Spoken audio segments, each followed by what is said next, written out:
سلطان محمد فاتح کی وفات کے بعد اب تخت کے لیے ان کے دونوں بیٹوں شہزادے بایزید اور شہزادے جم، جو کہ جمشید کے نام سے بھی تاریخ میں مشہور ہے، کے درمیان جنگ ہونی تھی۔ جب سلطان محمد فاتح کی وفات ہوئی تو اس وقت شہزادہ بایزید اماسیا کا گورنر تھا اور ان کا چھوٹا بیٹا شہزادہ جم یعنی کہ جمشید کرمانیہ کا۔ شہزادہ بایزید کا میلان طبع زیادہ تر مذہب اور فلسفے کی جانب تھا، جس کی وجہ سے لوگ اکثر انہیں صوفی کہتے تھے۔ وہ نہایت سادہ مزاج، حلیم، نرم خو اور اسلام کے پابند تھے۔ شاعری سے بھی انہیں خاص ذوق حاصل تھا، لیکن ان تمام خصوصیات کے باوجود سپاہیانہ شجاعت میں وہ کسی سے کم تر نہ تھے اور میدان جنگ میں پہنچ کر یہ صوفی مجاہد بن جایا کرتا تھا۔ شہزادے جم میں زیادہ تر ان کے مرحوم والد سلطان محمد فاتح کے اوصاف پائے جاتے تھے۔ اگر یہ کہا جائے تو غلط نہ ہوگا کہ اگر بایزید کی جگہ جمشید تخت نشین ہوتے تو ٹرانٹو عثمانیوں کے ہاتھ سے کبھی نہ نکلتا اور وہ اپنے والد سلطان محمد فاتح کے نقش قدم پر چلتے ہوئے یورپ میں مزید فتوحات حاصل کرتے۔ یہ عثمانی شہزادہ فن حرب کا ماہر اور شجاعت میں اپنے باپ کے مماثل تھا۔ جب سلطان محمد فاتح کی وفات کی خبر قسطنطنیہ میں پھیلی تو ینیچری نے تمام شہر میں لوٹ مار مچانا شروع کر دی اور انہوں نے وزیر اعظم کو، جس نے سلطان کی وفات کی خبر کو چھپانے کی کوشش کی تھی، ان کو ینیچری نے قتل کر دیا، کیونکہ وزیر اعظم کے متعلق انہیں معلوم تھا کہ وہ شہزادہ جم کا طرفدار ہے۔ اس لیے شہزادہ بایزید کے حامیوں نے آسانی کے ساتھ ینیچری کی حمایت حاصل کر لی تھی۔ اس کے بعد باقی افواج نے بھی ینیچری کی اتباع کرتے ہوئے بایزید کے سلطان ہونے کا اعلان کر دیا تھا۔ شہزادہ جم کو اپنے والد سلطان فاتح کی وفات کی خبر ذرا دیر سے ملی تھی۔ اس دوران میں شہزادہ بایزید نے قسطنطنیہ پہنچ کر تخت پر قبضہ کر لیا تھا۔ ینیچری نے ان کی مکمل حمایت کی، لیکن تخت نشینے کے موقع پر اپنی تنخواہوں میں اضافہ اور شہر میں ہونے والے قتل و غارت گیری کی بخشش کا مطالبہ بھی انہوں نے نئے سلطان کے سامنے پیش کیا۔ اس رسم کی بنیاد سلطان محمد فاتح کی تقریب تاج پوشی میں پڑ چکی تھی۔ نئے عثمانی سلطان بایزید کو مجبوراً یہ مطالبہ پورا کرنا پڑا اور اس کے بعد 300 برس تک یہ دستور قائم رہا کہ ہر نئے سلطان کی تخت نشینی کے وقت ینیچری کو بڑی بڑی رقمیں بطور انعام کے دی جاتی تھیں۔ ایک عیسائی مورخ کریسی لکھتا ہے کہ یہ رسم جس قدر خزانہ شاہی کے لیے بار تھی، اسی قدر سلاطین عثمانی کے لیے باعث شرم بھی تھی۔ عثمانی خاندان کی ایک نمایاں خصوصیت یہ تھی کہ اس کا کوئی بھی شہزادہ تاج و تخت سے کم پر کسی طرح راضی نہ ہوتا تھا۔ اس لیے جب کوئی سلطان وفات پا جاتا تو اس کے بیٹوں میں تخت نشینی کے لیے جنگ کا شروع ہو جانا ایک عام سی بات تھی۔ چنانچہ سلطان محمد فاتح کی وفات پر بھی ایسا ہی ہوا۔ اگرچہ بایزید تخت پر قابض ہو چکا تھا اور تمام فوج اور امرائے سلطنت نے اس کی حمایت کا اعلان کر دیا تھا، لیکن شہزادہ جمشید نے اناطولیہ میں اپنے بھائی کے خلاف علم بغاوت بلند کر دیا اور اس نے جنگ چھیڑ دی۔ اس نے ایسا اس لیے کیا کہ وہ بخوبی جانتا تھا کہ اس کے والد نے جو خونی قانون دستور سلطنت میں شامل کر دیا ہے، اس کی وجہ سے اس کی جان ہر وقت خطرے میں ہے، لہٰذا اطاعت قبول کرنے کے بعد بھی اسے سلطان بایزید کی طرف سے اطمینان نہیں ہو سکتا تھا۔ اعلان جنگ سے قبل اس نے اپنے بھائی کو یہ تجویز پیش کی تھی کہ سلطنت 2 حصوں میں تقسیم کر دی جائے، یورپ کے صوبے بایزید کی حکومت میں رہیں اور اناطولیہ کے صوبوں میں جمشید کی حکومت کو تسلیم کر لیا جائے، لیکن بایزید نے اس تجویز کو مسترد کر دیا اور اب جنگ کے سوا کوئی چارہ نہ تھا۔ چنانچہ 20 جون 1481 عیسوی کو احمد قدک پاشا کو سلطان بایزید نے ٹرانٹو کی مہم سے واپس بلا کر اپنے بھائی کی بغاوت کو کچلنے کے لیے اسے روانہ کیا۔ احمد قدک پاشا نے اناطولیہ میں باغی شہزادے جمشید کے خلاف جنگ لڑتے ہوئے اسے شکست دی، جس کے بعد وہ بھاگ کر مصر میں مملوک سلطنت کے دربار میں چلا گیا۔ مملوک سلطان نے عثمانی شہزادے کی بڑی آؤ بھگت کی۔ دوسرے سال شہزادے جمشید نے مصر کی فوجی مدد کے ساتھ اس نے اناطولیہ کے بعض ترک سرداروں کو اپنے ساتھ ملاتے ہوئے بغاوت کھڑی کر دی، لیکن اس بار بھی اسے شکست ہوئی اور وہ اب کی بار بجائے مصر جانے کے روڈس کے جزیرے جانا اس نے زیادہ بہتر سمجھا، تاکہ وہاں سے مدد لے کر وہ عثمانی سلطنت کے یورپین مقبوضات میں داخل ہو اور نئے سرے سے قسمت آزمائی کرے۔ روڈس اس وقت مبارزین یروشلم کے قبضے میں تھا اور یہاں اس کا سردار ڈی آبوسن تھا، جو کہ ایک نہایت چالاک اور غدار شخص تھا۔ اس نے ایک طرف تو شہزادے جمشید کو مدد دینے کا وعدہ کیا اور اس سے یہ معاہدہ کیا کہ بصورت کامیابی وہ مبارزین روڈس کو بعض مخصوص اور اہم مراد عطا کرے گا، اور دوسری طرف سلطان بایزید سے یہ طے کیا کہ 45,000 دکات سالانہ کے عوض کے طور پر وہ شہزادے جمشید کو نظر بند رکھ سکتا ہے۔ چنانچہ 7 برس تک یہ بدنصیب شہزادہ روڈس اور پھر فرانس کے مختلف مقامات میں جو کہ مبارزین روڈس کے قبضے میں تھے، ظاہری احترام کے باوجود دراصل قیدی کی سی زندگی بسر کرتا رہا۔ تاہم یورپ کو شہزادے جمشید میں دلچسپی پیدا ہو گئی تھی، اور متعدد بادشاہوں نے شہزادے کو حاصل کرنے کے لیے ڈی آبوسن سے مراسلت شروع کر دی تھی۔ وہ چاہتے تھے کہ اسے بایزید کے مقابلے میں کھڑا کر کے سلطنت عثمانیہ کو نقصان پہنچائیں، لیکن ڈی آبوسن 45,000 دکات سالانہ کی رقم سے دستبردار ہونے کے لیے بالکل تیار نہ تھا، اور وہ معاملے کو طول دیتا رہا۔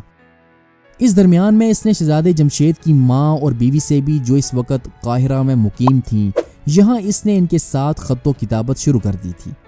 اور انہیں یقین دلایا تھا کہ اگر وہ 20,000 دکات ادا کریں تو شہزادے کو قاہرہ پہنچا دیا جائے گا۔ ڈی آبوسن کے وعدے پر اعتبار کر کے ان خواتین نے یہ رقم جیسے کیسے کر کے اس کے پاس بھیج دی تھی، مگر مبارزین یروشلم کا یہ مقدس پیشوا ایفائے عہد کی پابندی سے بالا تر تھا۔ عیسائی مورخین بھی اس شرمناک فریب پر اظہار نفرت کرتے تھے۔ بلاخر شاہ فرانس چارلس ہشتم نے جمشید کو ڈی آبوسن کے پنجے سے رہا کر کے پوپ انوسنٹ ہشتم کے پاس رواں بھیج دیا۔ یہاں بھی اس کی حیثیت ایک قیدی ہی کی سی تھی، اگرچہ انوسنٹ نے اس کے ساتھ بڑی ہمدردی کا اظہار کیا اور اس کو اپنے محل میں عزت و احترام کے ساتھ رکھا۔ اب پوپ نے 40,000 دکات سالانہ کی رقم شہزادے کی نگرانی کی صلے میں بایزید سے وصول کرنا شروع کر دی تھی۔ چنانچہ چند سال بعد انوسنٹ مر گیا اور اس کا جانشین پوپ اسکندر بورجیا بنا، جو اپنی ہلاکت پاش جرائم کی وجہ سے عالمگیر شہرت کا مالک تھا۔ اسکندر بورجیا نے اپنا ایک سفیر سلطان بایزید کی خدمت میں بھیج کر شہزادے جمشید کی نظر بندی سے متعلق سابق معاہدے کی تجدید کی، اور اس میں ایک اہم دفعہ کا اضافہ یہ کیا کہ اگر وہ سلطان کو شہزادے کی طرف سے ہمیشہ کے لیے مطمئن کر دے تو بجائے 40,000 دکات سالانہ وصول کرنے کے 3,00,000 دکات ایک بار ہی ادا کر دیے جائیں۔ لیکن ابھی سلطان اور پوپ کے سفیر کے درمیان اس معاملے پر گفتگو ہو رہی تھی کہ چارلس ہشتم نے اٹلی پر حملہ کر دیا، اور 31 دسمبر 1495 عیسوی کو روما میں وہ فاتحانہ داخل ہوا۔ چند روز کے بعد شاہ چارلس اور پوپ اسکندر کے درمیان صلح کی گفتگو ہو رہی تھی، جس کی ایک اہم شرط یہ تھی کہ شہزادہ جمشید چارلس کے ساتھ فرانس جائے گا۔ اسکندر کو صلح کی خاطر یہ شرط منظور کرنی پڑی، اور شہزادہ فرانسیسی فوج کے سپہ سالار کے ساتھ روما سے روانہ ہو گیا۔ اسکندر بورجیا کو اگرچہ 20,000 دکات سالانہ سے محروم ہو جانا پڑا، تاہم وہ شہزادے کے قتل سے 3,00,000 دکات لینے میں کامیاب ہو گیا تھا۔ اطالوی مورخین کا کہنا ہے کہ اسکندر بورجیا نے شہزادے کی خدمت گار سے سازش کر کے ایک خاص قسم کا سفید زہر شکر میں ملا کر شہزادے کو کھلایا، جبکہ ترک مورخین کا کہنا ہے کہ مصطفیٰ نامی ایک نائی نے اسکندر بورجیا کے حکم سے شہزادے کا خط بناتے ہوئے اسے زہر کے بجھے ہوئے استرے سے خفیف سا زخم لگا دیا تھا، جس سے کہ شہزادے کی موت واقع ہو گئی تھی۔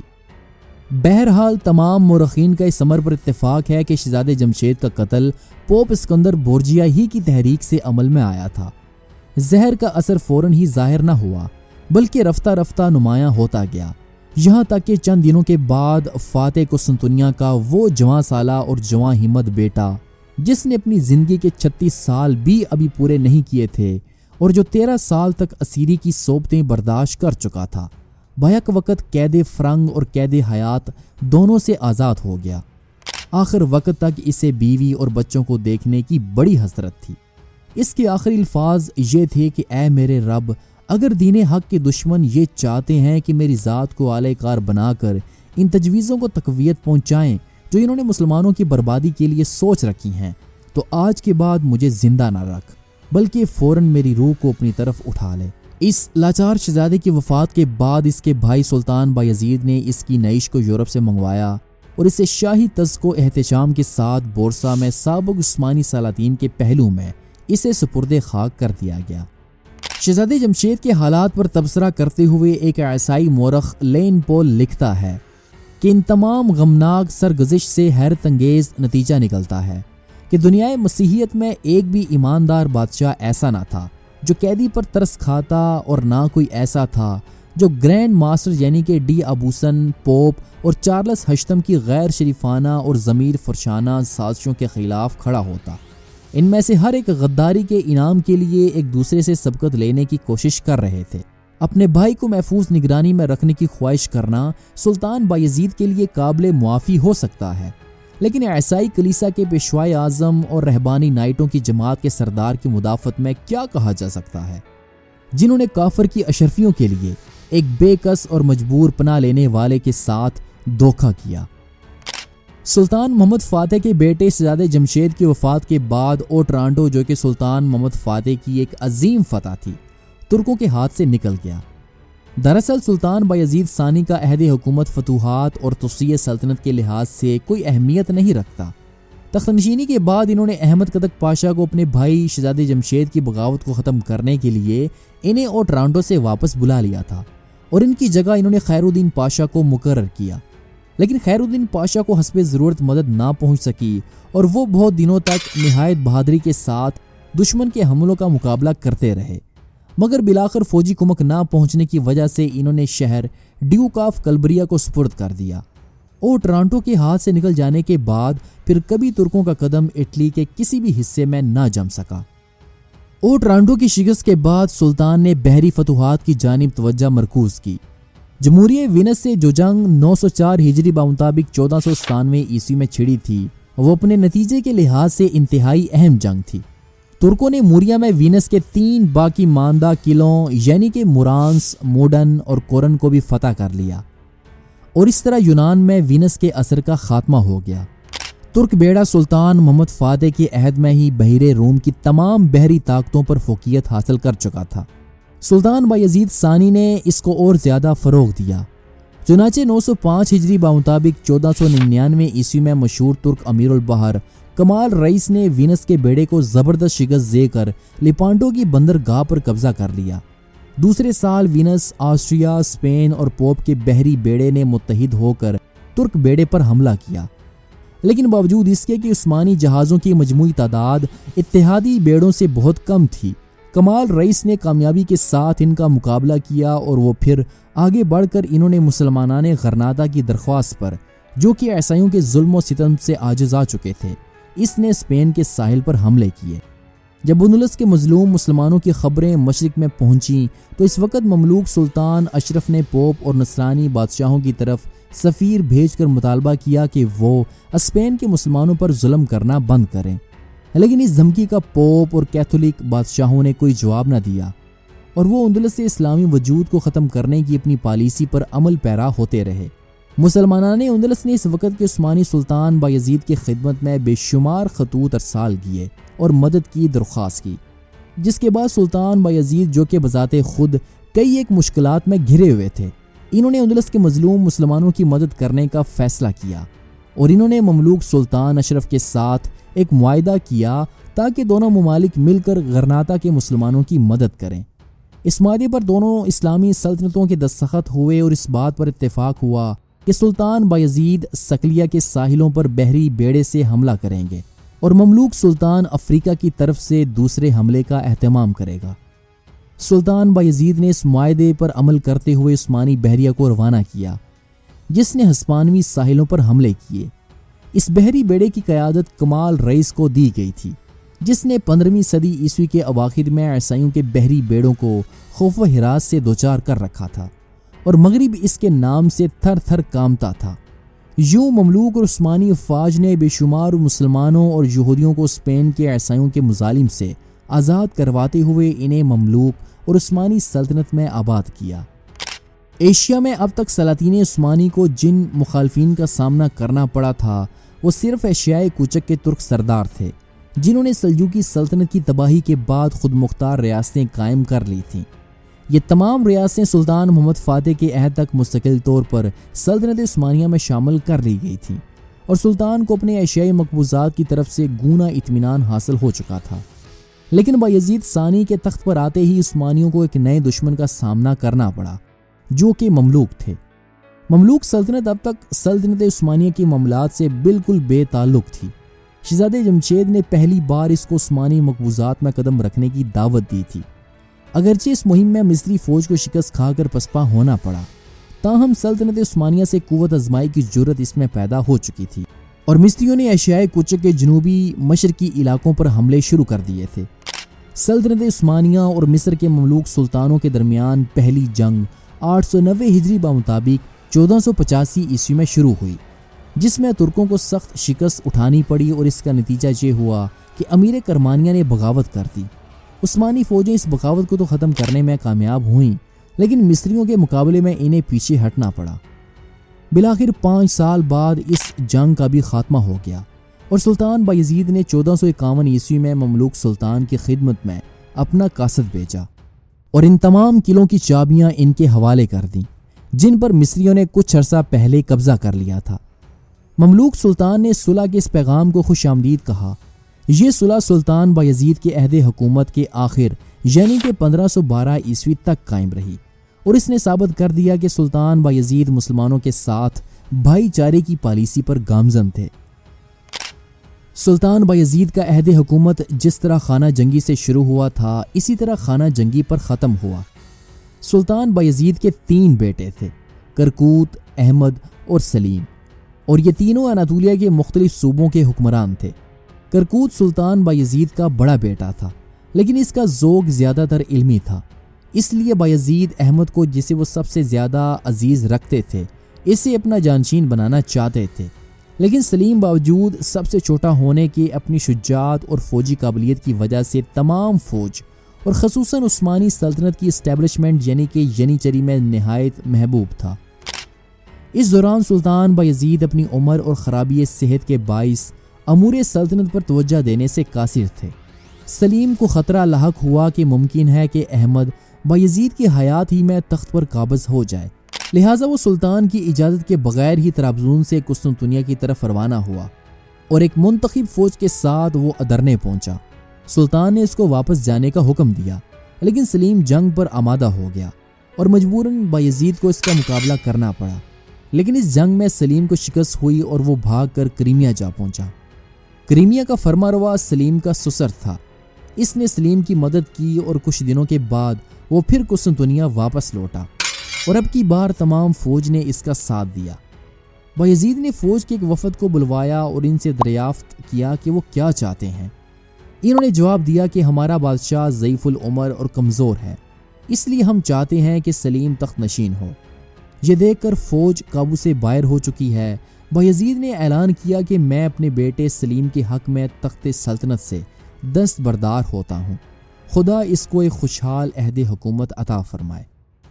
اس کے بعد وہ تخت سے اتر آیا۔ سلطان چاہتے تھے کہ اپنی زندگی کے بقیہ ایام ایشیائے کوچک کے شہر ڈیموٹیکا میں گزار دے، جو کہ ان کی جائے پیدائش کی جگہ تھی، لیکن موت نے سلطان کی یہ خواہش پوری نہ کی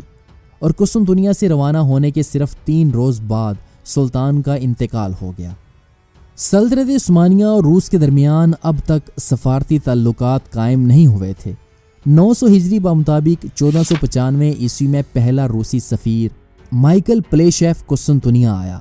اور روسی تاجروں کے لیے تجارتی مراعات کی اس نے درخواست کی۔ زار ایوان سوم نے اسے سختی کے ساتھ ہدایت کر دی تھی کہ وہ نہ تو سلطان کے سامنے گھٹنے کے بل کھڑا ہو، نہ سلطان کے علاوہ کسی وزیر سے سفارتی معاملات پر کوئی گفتگو کرے، اور نہ یورپ یا ایشیا کی کسی مملکت کے سفیر کو اپنے آگے جانے دے۔ ایک انگریز مورخ ایڈی لامارٹین تاریخ ترک میں لکھتا ہے کہ پلیشیف کی گستاخی اور بدتمیزی اس کے تکبر سے بھی بڑھ گئی تھی۔ جو قوم اس کی مہمان نوازی اور تواضع کر رہی تھی، اسی کے رسم و رواج کی اس نے تحقیر کی۔ وزیراعظم نے اسے استقبال کے لیے دعوت دی،